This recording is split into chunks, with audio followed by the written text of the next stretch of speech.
الخير يرى আল্লাহ রাসূল সাল্লাল্লাহু আলাইহি ওয়াসাল্লামকে আল্লাহ তাআলা মুখাতাব করে আল্লাহ তাআলা উদ্দেশ্য করে বলছেন, হে মুহাম্মদ সাল্লাল্লাহু আলাইহি ওয়াসাল্লাম, আপনি আপনার উম্মতদেরকে জানিয়ে দিন, যদি তারা সামান্য প্রকার কি করে, সামান্য থেকে সামান্য, সূক্ষ্ম থেকে সূক্ষ্ম তারা কি করে না নেক কাজ করে, তার প্রতিফল সে পাবে। ওমাই আমাল মিসকালা যাররাতিন খায়রা ইয়ারা, আর আপনার উম্মতদেরকে জানিয়ে দেন, তারা যদি সামান্য পরিমাণ, সামান্য থেকে সামান্য কি না ভালো কাজ করে, তাহলে কি হবে, তার প্রতিফল সে একদিন না একদিন অবশ্যই সে পেয়ে যাবে, এবং খারাপ কাজ করলে খারাপ কাজের প্রতিদান সে একদিন না একদিন পাবে। এটা হলো পবিত্র কালামুল্লাহ শরীফের সরল তর্জমা। হাদিসের মধ্যে আল্লাহ রাসূল সাল্লাল্লাহু আলাইহি ওয়াসাল্লাম বলেছেন যে কি, যখন কোনো ব্যক্তি নিয়তের সঙ্গে, ইখলাসের সঙ্গে, পূর্ণ নিয়তের সঙ্গে, সওয়াবের আশা, ঈমান এবং ইয়াকিন এবং বিশ্বাসের সঙ্গে যদি কোনো ব্যক্তি কোনো একটা কাজ করে, যদি কোনো ব্যক্তি একবার সুবহানাল্লাহ বলে, বা কাউকে যদি রাস্তা দেখিয়ে দেয়, বা কোনো ব্যক্তি রাস্তার পাশে জিজ্ঞাসা করছে যে অমুকের বাড়িটা কোথায়, অমুক কোথায় আছে, যদি কেউ বলে যায়, তা কি হবে? আল্লাহ রাসূল সাল্লাল্লাহু আলাইহি ওয়াসাল্লাম বলেন, আদ-দাল্লু খায়রু আলা কাফাইনি, মানে কি, সে বেকারির মতো আর কি, সে যে আসুনি দিলে যে সওয়াবটা পাবে, আমি ওর দেখানোর কারণে, আমি ওর রাস্তা বলে দেওয়ার কারণে সেই সওয়াবটা আমি অর্জন করতে পারবো।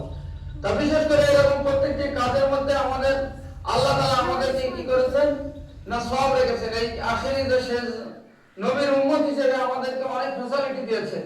সেই জন্য আল্লাহ রাসূল সাল্লাল্লাহু আলাইহি ওয়াসাল্লামের সুবাদে আল্লাহ তাআলা কি করেছেন না, পৃথিবীর মধ্যে কিছু কিছু দিন এবং কিছু কিছু রাত, কিছু কিছু মাস আল্লাহ তাআলা নির্দিষ্ট করে দিয়েছেন। তার মধ্যে যে মাসটা আমরা পেয়েছি সেটা হলো শাবান মাস।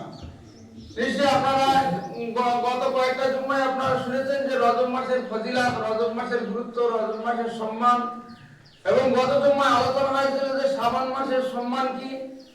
গত জুমায় আলোচনা হয়েছিল, হয়তো আপনারা অনেকে ভুলে গেছেন বা অনেকের মনে আছে, আল্লাহ রাসূল সাল্লাল্লাহু আলাইহি ওয়াসাল্লামকে সাহাবা রাদিয়াল্লাহু তাআলা আনহু আজমাইন রাসূল সাল্লাল্লাহু আলাইহি ওয়াসাল্লামকে জিজ্ঞাসা করেছিলেন যে ইয়া রাসূলুল্লাহ হাবিবুল্লাহ, আমরা অন্য মাসে যে 12টা মাস আছে, রমজান মাস ব্যতীত অন্য যে 11টি মাস আছে, এই মাসের মধ্যে আপনাকে এত রোজা থাকতে দেখিনি, যেটা আপনি শাবান মাসে, অর্থাৎ যে মাসটা আমরা পেয়েছি আর কি, এই শাবান মাসে এত রোজা থাকেন কেন?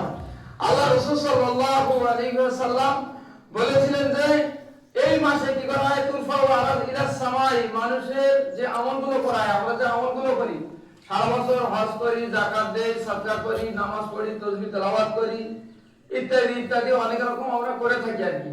কি করা হয় না, এই মাসের একটা রাত আছে, শাবান মাসের একটা রাত আছে, সেটা হলো আল্লাহ তাআলার কাছে অতি সম্মানীয়, অতি মর্যাদাপূর্ণ রাত। এই মাসে কি করা হয় না, বান্দার আমলনামাগুলো আল্লাহ তাআলার দরবারে পেশ করা হয়, আল্লাহ তাআলার দরবারে ওঠানো হয়।